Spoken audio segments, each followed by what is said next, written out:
कहते हैं कि नींव मजबूत नहीं हो तो मकान धराशायी हो जाती है। बिहार की राजनीति में ये चर्चाएं हर आमो खास तक पहुंच गई है। आपको बता दें कि लगातार चौक चौराहे पर कानाफूसी हो रही है कि आखिर बिहार का क्या होगा। आज से 1 साल पहले इस देश में एक घटना घटी थी। वो घटना थी कि एक बनी बनाई सरकार ध्वस्त हो गई थी। उसके पीछे खूब ड्रामा हुआ था, कई तरह की बातें हुई थी, कई ऐसे मोड़ आए थे जिस मोड़ को लेकर के कहा यह जा रहा था कि भारतीय जनता पार्टी एक नया खेल खेल रही है। लेकिन इसके साथ साथ जो विपक्ष में दल थे वो एक दूसरे के साथ सामंजस्य बिठाने में असफल हो गए थे। इसका नतीजा ये हुआ कि शिवसेना जो कि बड़ी पार्टी थी महाराष्ट्र में 2 फाड़ हो गई। उसके बाद क्या कुछ हुआ आप सभी जानते हैं। उद्धव ठाकरे सरकार से बाहर हो गए और उनकी जगह पर उनके ही साथी एकनाथ शिंदे भारतीय जनता पार्टी के साथ मुख्यमंत्री की कुर्सी पर बैठ गए। इस पूरी कहानी में एक बड़ा ट्विस्ट आया था और वो ट्विस्ट था कि कांग्रेस, एनसीपी और शिवसेना मिल करके सरकार चला रही थी। इसी बीच में महाविकास अघाड़ी के बैनर तले जो ये साथ चल रहे थे, अचानक से इसमें एक नया मोड़ आया और 24 घंटे के लिए अजीत पवार भी दूसरे खेमे में चले गए थे। और इस सारी चीज़ों को लेकर के भारतीय जनता पार्टी ने चुपचाप सब कुछ देखा और हालांकि भारतीय जनता पार्टी पर इसके आरोप लगते रहे। लेकिन अब बिहार को लेकर के जो बातें कही जा रही है और कहा यह जा रहा है कि बिहार में कभी भी कोई बड़ा खेल हो सकता है, नीतीश के पीठ पीछे बड़े खेल की तैयारी चल रही है। हम लगातार आपको बता रहे हैं कि बिहार में एक तरफ जहां नीतीश कुमार देश भर के विपक्ष को एकजुट करने की कोशिश में लगे हुए हैं, वहीं उनकी पार्टी के भीतर लगातार टूट हो रही है और रेत के मानिंद उनकी पार्टी में बिखराव होता जा रहा है। जितना पकड़ने की कोशिश कर रहे हैं उतना बिखरता जा रहा है। इसके साथ साथ आपको बता दें कि भारतीय जनता पार्टी और नीतीश कुमार के बहुत पुराने साथी रहे सुशील मोदी ने एक तरह से समझिए कि नीतीश कुमार को आगाह भी किया है और उन्हें सचेत भी किया है। उनका कहना है कि कभी भी नीतीश कुमार के साथ बड़ा खेल हो सकता है और तख्ता पलट हो सकता है।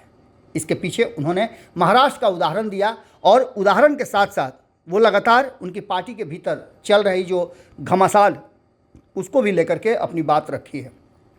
आपने देखा होगा कि 2 दिन पहले ही सुहेली मेहता पार्टी से बाहर निकलती हैं और पार्टी के सबसे मजबूत नेता शीर्ष नेतृत्व पर आरोप लगाती हैं कि वो पार्टी में गुटबाजी को प्रश्रय दे रहे हैं और पार्टी में पहले वाली स्थिति नहीं रह गई है। नीतीश कुमार के हाथ से पूरा कमान निकल चुका है और ऐसी स्थिति में पार्टी के भीतर जो आंतरिक कहा जा रहा है कि जो अनुशासन है वो समाप्त हो गया है। एक दूसरे को सहमत के लिए हर नेता तैयार हैं। नीतीश कुमार को लेकर के ये बात कही जाती है कि नीतीश कुमार समय समय पर अपने करीबी नेताओं का त्याग कर देते हैं या फिर ऐसी स्थिति पैदा कर देते हैं जिससे उन्हें बाहर जाना पड़ता है।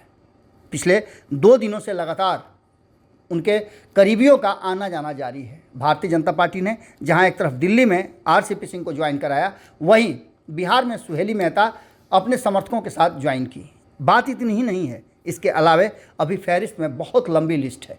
इन लिस्ट को देख करके ऐसा लगता है कि बहुत कुछ बिहार की राजनीति में होने वाला है। लेकिन इशारा जो सुशील मोदी कर रहे हैं वो दूसरी बात है। सुशील मोदी का इशारा है कि कभी भी नीतीश कुमार की पार्टी में कोई बड़ा बिखराव हो सकता है और नीतीश कुमार को ही अलग करके सरकार बनाई जा सकती है।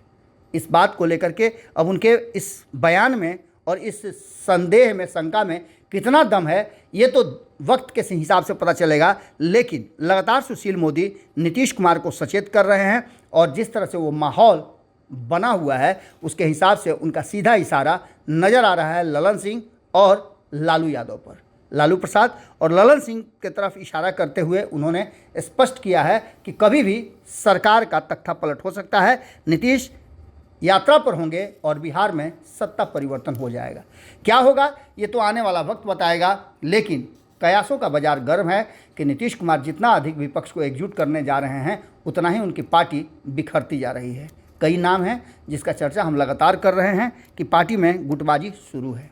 अब क्या होगा हम भी इंतज़ार कर रहे हैं और आप भी इंतज़ार कीजिए। जैसे ही इस पर कोई अपडेट आता है हम फिर आपसे जुड़ते हैं। बहुत बहुत धन्यवाद, नमस्कार।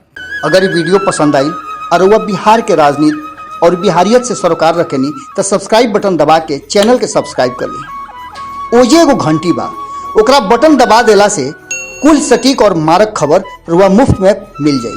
अगर रुआ पत्रकारिता के हमनी के नया प्रयोग में सहयोग कर चाहतानी तो ज्वाइन बटन दबा दी।